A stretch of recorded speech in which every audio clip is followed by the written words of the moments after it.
Today's program is going to be moderated by our chairman of the board, the chairman of Canadian Council on Africa, and the champion of Africa, Benoit Salle. Benoit has spent all his time in Africa in many projects in Africa until today. He is championing projects in Africa.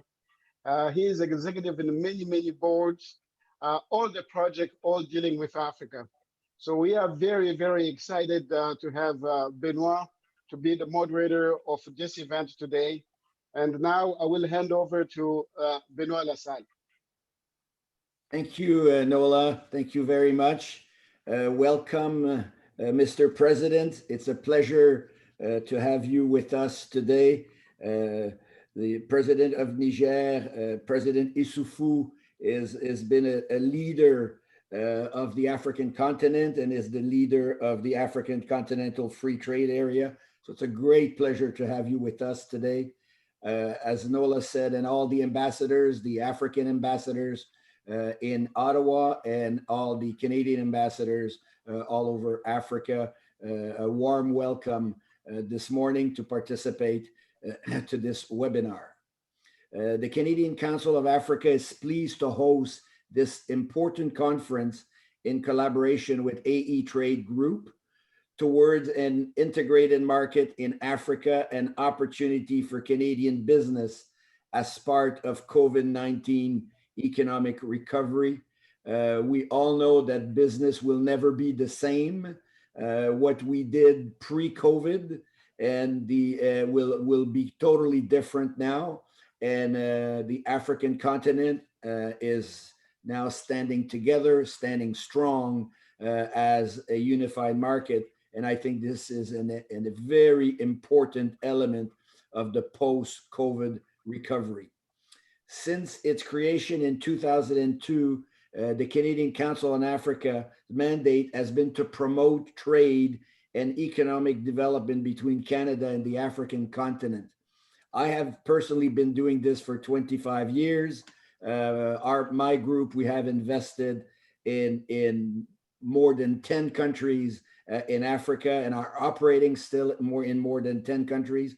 We really believe that the African continent is the next place and was the past place for the past 10 years, but it will be even greater in the coming 25 years. So the Canadian Council, we organize trade mission between Canada and Africa. We're hosting African head of states who come to Canada. We did organize the first Canada Africa Business Summit and has been organizing for the past 7 years the delegation to Mining Indaba. Mining Indaba, I've been going for 25 years. I'm not sure this year how it will be, but it is where people meet for businesses in Africa, and it is extremely important. The Canadian Council on Africa believes that the private sector development is one of the key contributors to economic development of nation, which leads eventually to well-being, peace, and security. And this is extremely important that the Canadian companies participate internationally within the development of Africa. Africa is the new frontier for business, with human and natural resources largely untapped. I always like to, bring these numbers to everybody that only 1/3 of the Arab land of Africa is really cultivated. And the actual yield on this 1/3 is about 1/3 of the average yield around the world. So, and as this planet is running out of food or biofood, because of course, COVID also will create a big push on bioagriculture, I think the country or the continent that will benefit the most from this is Africa. If you look at Niger and the Niger River, which, as you know, starts in Guinea, comes through Mali, through the Republic of Niger. If you look on both sides of this river, you could have so much agriculture there that would probably feed most of Europe. As when people look at Morocco and the solar park that they have, the power plants, the solar power plant that they have in Morocco, it says that if they were to expand it, they could have energy for all of Europe. Well, it's the same for agriculture in Africa. Talking about mineral resources, well, Africa has been for the past 20 years, and this is why so many Canadians are there. It has been the place to go because of untapped resources. Niger, and the president knows, being one of them, with its uranium district and its gold project. It's an important country for natural resources, but you have the same all over Africa, from South Africa all the way to North Africa.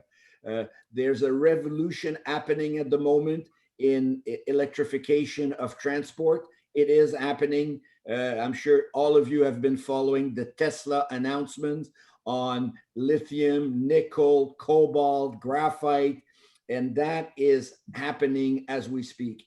And where all these natural resources are going to come from, I would say 80, 90% will come from Africa. The same thing with nuclear power, and today is not, the topic, but even United States are saying now there'll be no solution to clean energy and shutting down the coal projects unless we adopt a very, very aggressive nuclear program. So, and again, and where will that come from? Most likely from Africa. So the continent is ready. The continent is there, and it's extremely important. So you are aware that some African leaders have come together to create a gigantic marketplace throughout the African continent called the African Continental Free Trade Area. It creates the single most important market for goods and services, and it will promote the movement of capital and people. The World Bank estimates that this agreement will create the largest free trade area in the world, measured by the number of countries participating. The pact connects 1.3 billion people across 55 countries with a combined domestic gross product of 3.4 trillion. Extremely, extremely important.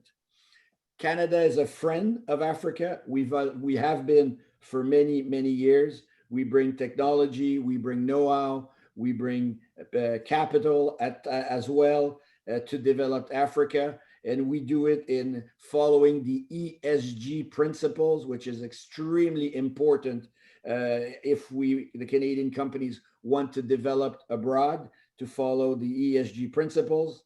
So today we will talk about this rare opportunity, which is the Africa Continent Free Trade Area. It is an important opportunity. So we'll have two panels to discuss all of this. And of course, but before we have the two panels, we will have two presentations to start the discussion. But there'll be two panels.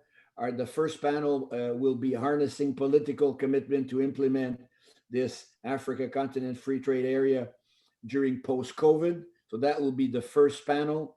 And the second panel will be mobilizing partnerships between Canada and Africa. So I really believe that we will have a very enjoyable webinar. The opportunity is now there. It's real for Canadian companies. And with today, I hope that some of our Canadian colleagues will see the benefit of jumping over the ocean and going to Africa.